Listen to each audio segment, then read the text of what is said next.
Hello everyone. Today we are going to discuss some important questions related to sexual reproduction in flowering plants. First question is differentiate between hypocotyle and epicotyle. Hypocotyle means it is the portion of the embryonal axis which lies below the cotyledon in dicot embryo. If you see in the diagram, this is the diagram of dicot seed. So the portion of the embryonal axis below the cotyledons,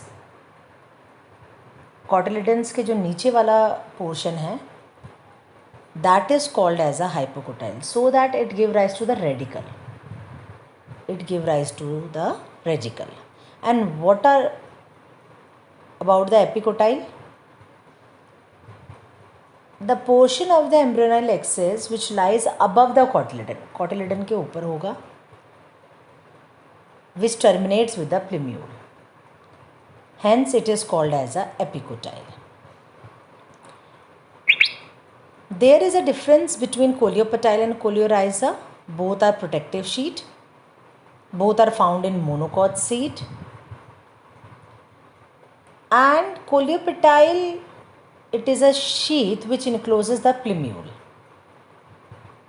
And coleorhiza, which encloses the radicle and the root cap. When we are talking about the difference between the integument and testa, as we have learnt the structure of anatropous ovule. Anatropous of ovule. We see lots of integuments, outer integument and inner integument. So integument, it is the outermost covering of an ovule which provide protection. And testa, it is the outermost covering of a seed. Next difference between perisperm and pericarp. Perisperm, it is the residual nucellus which persist. कुछ seeds में हमें nucellus जो है वो as it is रहता है, उसको हम perisperm कहते हैं, which is found in the black pepper. And pericarp, it is the ripened wall of a fruit which develops from the wall of an ovary. Covering होती है fruit की, जिसको हम pericarp कहते हैं. Next question is, why is apple called a false fruit? And which parts of the flower forms a fruit? Fruits are of three types: true fruits, false fruits, parthenocarpic fruits. Now, true fruits are developed from ovary. False fruits are developed from the other accessory floral parts. Along with ovary, it also develops from accessory floral parts. For example, thalamus. It means in case of apple, fruits derived from the ovary and other floral parts. Hence, these are called the false fruits.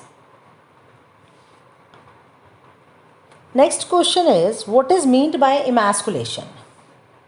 And why does a plant breeder employ this technique? Emasculation, bagging and tagging, all these are the artificial hybridization techniques. Emasculation, it is the process in which removing the anthers from the bisexual flower. Bisexual flower में दोनों reproductive organs होते हैं, male and female. Bisexual flower में से हम anthers को remove कर लेते हैं before release of pollen grains. That flower is called as the emasculated flower. और फिर उस इमैस्कुलेटेड फ्लावर को हम बैग कर देते हैं with the help of butter paper, so that it prevent from contamination with unwanted pollen grain. And it is performed by the plant breeder to obtain the desired variety of plant by crossing a particular plant with a desired pollen grain. So later the seeds are formed which are mature, viable and stored. Next question, if one can induce parthenocarpy through the application of growth substances, which fruits would you select to induce parthenocarpy and why? In the second last question we have discussed there are three types of fruits: false fruits, true fruits and parthenocarpic fruits. Parthenocarpic fruits are seedless. It means they develop from the ovary but without fertilization. So the seedless fruits are selected for the parthenocarpy. And the fruits in which seeds or seed part form edible portion, क्योंकि pomegranate जो है उसके अंदर जो seeds होते हैं वो edible seeds होते हैं, so they are not selected to induce parthenocarpy. Next question is the explain the role of tapetum in the formation of pollen grain wall. As we have learned the structure of microsporangium, and we also learned about the four layers: epidermis, endothecium, middle layer, and the innermost is called the tapetum,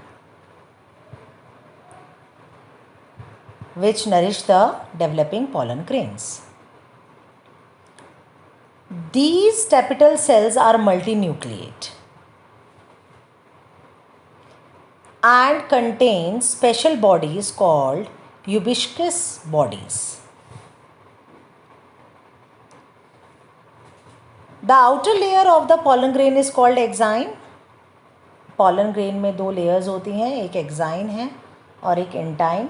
Exine जो है it is a hard outer layer which is made up of sporopollenin, and intine it is made up of cellulose, hemicellulose and pectin. So the exine, which is made up of sporopollenin secreted by the Eubiscus bodies. So this compound provide spiny appearance to the exine of the pollen grain. If you see the structure of pollen grain, you will see various spines arises from the exine. Next question is, what is apomixis and what is its importance? Apomixis, it is a mode of asexual reproduction that produces seeds without fertilization.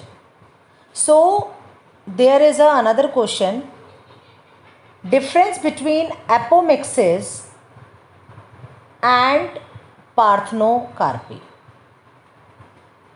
Parthenocarpy. It means when we are talking about the apomixis, development of seed without fertilization, and parthenocarpy, it means development of fruit without fertilization. When we are talking about the apomixis, this method is very important in hybrid seed industry. जो seeds produce होते हैं उन्हें हम hybrids कहते हैं. अब ये जो हाइब्रिड सीड्स हैं they are responsible to increase the productivity, but इसका एक मेन ड्रॉबैक है कि अगर हम हाइब्रिड सीड्स को प्रोड्यूस करते हैं every year, the seeds of the hybrid plants do not maintain hybrid character for a longer period. So इस चीज़ को अवॉइड करने के लिए हम एपोमिक्सिस फिनोमिना को यूज़ करते हैं. That hybrid seeds are called as a apomictic seeds. For this reason, scientists are trying hard to identify genes for apomixis. This is up to the some important questions related to sexual reproduction in flowering plant. Thank you.